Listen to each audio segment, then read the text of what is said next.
Your brain is lying to you when you draw. Episode 2 of You Can Draw How to See Like an Artist. I'm going to prove to you in the next couple of minutes that your brain is actively messing up your drawing. In the last video, we talked about why drawings look wrong.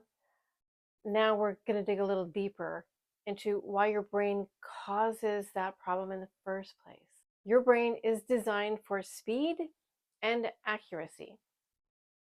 Your brain processes information in two ways, spatially and intellectually. These two info processes are at war with one another when it comes to drawing. Spatial thinking basically keeps you constantly informed of how space changes around you. It helps you know how large things are and their relative location in reference to your body. It keeps you safe. Intellectual thinking is the part of your brain that names things. It analyzes things. Your intellectual brain creates simple visual icons or symbols in your brain, and it's an important tool to get you through the day, keeping you safe also, but totally messes up your drawing. Our brains distort that information, making drawing very difficult. It tells you what an object is supposed to look like, and it calls up these icons that it stores in its massive database and generalizes the information to make it easier to store. It focuses on surface and basic details and ignores structured form. When you see something, it doesn't analyze every detail like you want to do when you're drawing. It replaces what you see with the symbol. That's why logos work so well. They tell entire stories in a glance. The tree turns into a lollipop.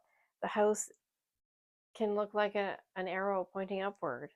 A chair, a dog. They all kind of look wrong when you draw them. That's great for recognizing things quickly, but when you draw, it completely sabotages you. Intellectual thinking, that part of our brain, is great for recognizing things quickly, but when you draw, it completely sabotages you.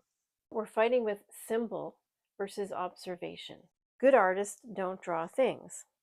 They draw angles, shapes, proportions, and how those angles, shapes, and proportions relate to one another. Don't name anything.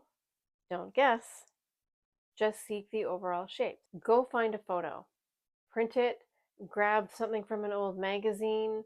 Just something that you can't draw on without ruining like a precious picture or a keepsake. Outline every single shape in it.